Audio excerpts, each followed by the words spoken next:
हाय दोस्तों, कैसे हैं आप लोग। आशा करते हैं आप लोग अच्छा ही होंगे और आप लोग को अपने ही YouTube channel BSS science point में स्वागत है। दोस्तों, आप लोग का जो अपार हमें जो प्यार मिला है, इसके लिए मैं अपने दिल से आप लोग को आभार प्रकट करता हूँ। आप लोग ने हमें इतना लाड़ प्यार दिए कि आज मेरा जो चैनल ग्रो कर रहे हैं वो काफ़ी ग्रो कर रहे हैं और मैं जल्द ही आप लोग के प्यार से मैं उस मंजिल को छूने वाला हूँ जो एक मकसद होता है हर यूट्यूबर का। वही हम लोग भी यानी कि रात दिन मेहनत कर रहे हैं। और आप तो देखते हैं फारूक सर भी काफ़ी मेहनत कर रहे हैं। फारूक सर अभी थोड़ा हम लोग बिजी हैं कि आप लोग जानते ही हैं। हम और फारूक सर दोनों मिलकर एक नया ब्रांच दिए हैं, जो ब्रांच का नाम है ये डिजिलेंट कोचिंग क्लासेस, यानी कि inter science art coaching center, Kailash Chowk petrol pump के सामने हम लोग 3 ब्रांच खोले हैं।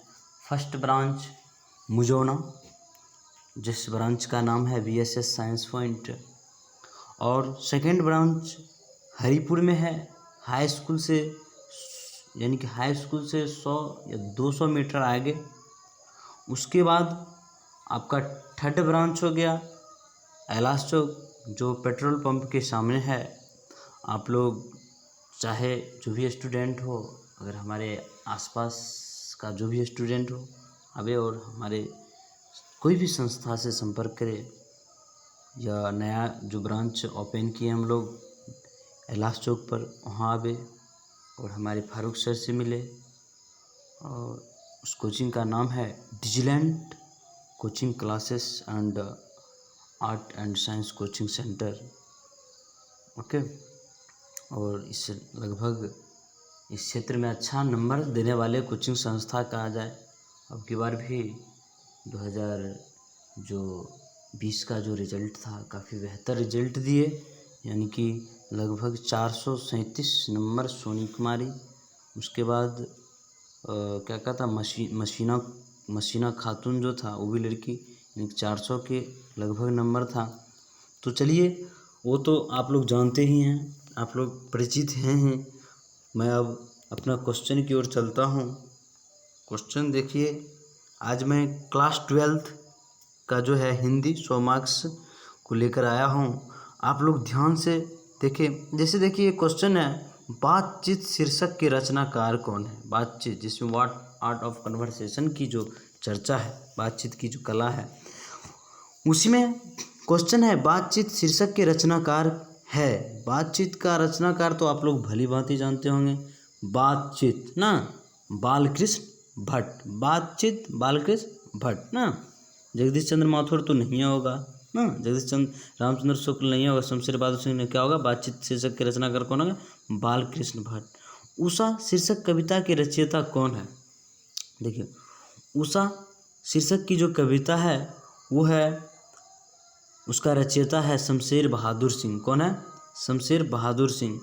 अर्धनारीश्वर शीर्षक के रचनाकार है, अर्धनारीश्वर शीर्षक की रचनाकार है अर्धनारीश्वर ना, जिसमें भगवान शिव और पार्वती के बारे में जो वर्णन किया गया था। और उसमें ही क्वेश्चन था बाबू, स्त्रियोचित गुण क्या है ना, जिसमें सहिष्णुता भरुता ये नहीं कहता है, यानी सहिष्णुता और गंभीरता जिसमें हो, यानी कि वही स्त्रियोचित गुण के अंतर्गत आता है। और अर्धनारीश्वर शीर्षक के रचनाकार रामधारी सिंह दिनकर होगा। आप लोग जानते ही हैं, ये राष्ट्रीय कवि भी हैं और हमारे बिहार के ही हैं। सिमरिया नाम सुने होंगे, बेगूसराय जिला के अंतर्गत आता है और बिहार के ही कवि हैं, समझ गए, बहुत ही परिचित कवि हैं। उसके बाद नेक्स्ट क्वेश्चन है, प्रेम के पीर के कवि कौन है। तो प्रेम के पीर के जो कवि हैं वो जयसी हैं। कौन है, जयसी। प्रेम के पीर की कवि कौन है, जयसी। किसी को समझने में दिक्कत नहीं है। ओके, अब आगे क्वेश्चन चलिए, रोज शीर्षक का कहानी का लेखक कौन है। रोज ना, सच्चिदानंद हीरानंद वात्सल्य अज्ञे जो है, जो 10th क्लास में आप लोग पढ़े होंगे, ये हिरोशिमा ना, हिरोशिमा पढ़े होंगे, वही उसी का, यानी हिरोशिमा का भी जो है कवि यही हैं। ये भी सॉरी, ये रोज शीर्षक जो है कहानी, इसका जो है लेखक हैं अज्ञा ना, जिसमें ये मालती के बारे में बताया गया होगा, आप लोग पढ़े होंगे। मालती ना, मालती के जब घर लेखक आते हैं तो मालती में जो चेंजअप देखते हैं उससे यानी कि लेखक में काफ़ी वो होता है कि देखो आज से 2 साल पहले इसी लड़की के साथ हम खेलते थे, यानी कि रिश्तेदार यानी रिश्ते में लेखक भाई और बचपन का दोस्त था, यानी कि बचपन में साथ खेला था, साथ लड़े थे, नहीं होता था बचपन में देखते होंगे, हम लोग भी पढ़ते थे तो लड़ जाते थे आपस में, जब जीडी होता था लड़ते तो नहीं थे, झगड़ जाते थे, जैसे नहीं हुआ झगड़ना मतलब ये नहीं कि फटम फटी कर लेना, ये बात नहीं, यानी कि इसको शीत युद्ध कहते हैं, यानी कि नहीं कहता शीत युद्ध, यानी कि बातचीत की लड़ाई होता था, जैसे डिस्कस कर लेते थे, कोई क्वेश्चन है पर डिस्कस हो जाता था, तो ये माइनर बात है, ये सब इतना चलते रहता है, आप लोग तो जानबे करते होंगे, ये सब बचपना एक बचपना लड़कपना भी होता है, और आप लोग इस बात को भली भांति जानते हैं।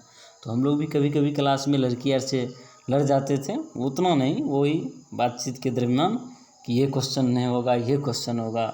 जैसे हम लोग को याद है एक हमको सर पूछे थे कि बाबू ये बताइए कि विशेषण क्या है, तो हम बोल दिए थे सर जो संज्ञा और सर्वनाम की विशेषता बतलाते हैं उसे ही हम विशेषण कहते हैं। टास्क पर एक बच्चा उठकर कहा ये गलत है सर, तो हमने उस समय जानते थे इसका व्यू क्या है, मतलब क्या है, हमने उसको डांटे, चुप हो तुम, हम जानते हैं तुम क्या बोलना चाहती है, यही नहीं बोलना चाहती है कि इस विशेषण यानी कि जो संज्ञा और सर्वनाम की विशेषता और हीनता को बतलाते हैं उसे हम विशेषण कहते हैं। बच्चा चुप हो गया और वो हमारे साथी थे। तो ये सब मैनर जो है ये सब बचपन में होता ही रहता है, लोग उसमें देखिए एक दूसरे को, कोई भी बच्चा होता है सब एक दूसरे को दाबने का कोशिश करता है, आगे बढ़ने का कोशिश करता है। चलिए ये एक अच्छी एक ये सोच है, थिंकिंग है, ये अच्छी बात है। ये तो नहीं ना कि कोई देखिए मतलब जो बात से अगर फ़ायदा यानी कि ज़िंदगी ना बने उस पर ध्यान नहीं देना चाहिए। अक्सर आजकल का जो युवा देखते हैं, युवा पीढ़ी के लोग एक दूसरे के प्रति ना ईर्ष्यालु भावना रखता है, नहीं ऐसा बस भाषण ऐसा मतलब भावना नहीं रखना चाहिए एक दूसरे के प्रति। देखिए यानी शिक्षा आप अपने अंदर लाइए, शिक्षा में वो सारे गुण हैं जो समाज में एक अच्छा रूप दे सकती है। बहुत सारे यानी कि शिक्षा में बहुत सारे दम है, आपको शिक्षा बहुत यानी कि बहुत सारे सीखने की, जीवन जीने की तरीका बतलाता है, समाज में रहने का तरीका बतलाता है, और शिक्षा में बहुत सारे शक्तियाँ है, शिक्षा बहुत सारे परिवर्तन करता है। ये हम लोग की भींगी हुई बात है, और हम लोग शिक्षा के कारण बहुत सारे परिवर्तन किए हैं, और हमें ये चीज़ भींगा हुआ है। शिक्षा नहीं था तो अंदर गंभीरता भी नहीं था। आज शिक्षा जो ही है थोड़ा ही है, हम ये नहीं कहते कि हमको अंदर शिक्षा ज़्यादा है, जो ही है, लेकिन गंभीरता तो शिक्षा लाई है ज़रूर, ये चीज़ तो अनुभव मैं करता हूँ। उसी तरह शिक्षा का सदुपयोग किया जाए ना कि दुरुपयोग, यानी कि थोड़ा आप लोग चलिए आगे क्वेश्चन, ज़्यादा तो नहीं बोल सकते, ज़्यादा आगे क्वेश्चन पर चलते हैं। देखिए कहता है इनमें से कौन सी रचना प्रसाद जी की नहीं है, तो ये देवदासी होगी। चलिए आगे, पंडित चंद्रधर शर्मा गुलेरी की कहानी का नाम है, तो तिरछी, जूठन, उसने कहा था, इनमें से कोई नहीं। तिरछी नहीं है होगा ना, जूठन नहीं, उसने कहा था ना, उसने कहा था, पंडित चंद्रधर शर्मा गुलेरी ना। चलिए आगे, श्री कृष्ण ने किस पर आक्रमण किया था ना, श्री कृष्ण ने किस पर आक्रमण किया था, रावण पर नहीं है किया था, शस्त्रबाहु पर नहीं है किया था, कंस, मामा कंस ना। और आप लोग श्री कृष्ण लीला देखे होंगे तो नहीं, यानी कि भगवान जो कृष्ण थे वो कंस पर आक्रमण किया था ना। निम्नलिखित में से कौन सा रचनाकार बिहार के हैं, ओहो ये तो आप लोग भली भांति जानते होंगे, पहले ही क्वेश्चन में बता दिया हूँ कि बिहार के जो कवि हैं वो, इसमें ऑप्शन भी दिया है, रामधारी सिंह दिनकर, वही रामधारी सिंह दिनकर जो राष्ट्रीय कवि के नाम से जाने जाते हैं। और उसके बाद इसका नहीं बताएं, यही सिमरिया जो है बेगूसराय जिला में, वहीं का है ये, यानी कि बिहार बहुत बहुत ही वाकई में ये कवि वास्तविक में पूजनीय योग्य है। आज ये कवि ने हमारे बिहार का नाम रोशन किए हैं। और ऐसा ही मैं कहता हूँ, आशा करता हूँ ऐसा ही एक से एक अच्छा कवि हमारे देश में पैदा ले, जिससे मेरा देश इसी तरह चर्चित बने रहे, बिहार मेरा चर्चित बने रहे। तुलसीदास अपना पेट कैसे भरते थे ना, तुलसी देखिए, अगर सूरदास चले आए तो भगवान कृष्ण पर चले जाइए, भगवान कृष्ण पर। अगर ये क्या कहते हैं, अगर आ जाए तुलसीदास तो तुलसीदास किसके में आ जाएगा, तुलसीदास आ जाएगा श्री राम न, यानी राम के बात जहाँ आए, राम न, राम की जिस जगह बात चले आए तो उस जगह कौन सा हो जाएगा, उस जगह आपका राम की बात आए तो उस जगह हो जाएगा आपको ये क्या कहते हैं, यानी कि तुलसीदास न। तुलसीदास अपना पेट कैसे भरते हैं, राम की बात जहाँ आ जाएगा वहाँ तुलसीदास पर मारेंगे सीधे टिक। अगर तुलसीदास अपना पेट कैसे भरते थे ये क्वेश्चन आ जाएगा तो क्या कहिएगा, राम भक्ति यानी राम कथा गा के न, राम कथा गा के। उसके बाद क्वेश्चन है, शिक्षा शीर्षक निबंध के निबंधकार कौन है, ये तो आप लोग भली भांति जानते होंगे, जय कृष्ण मूर्ति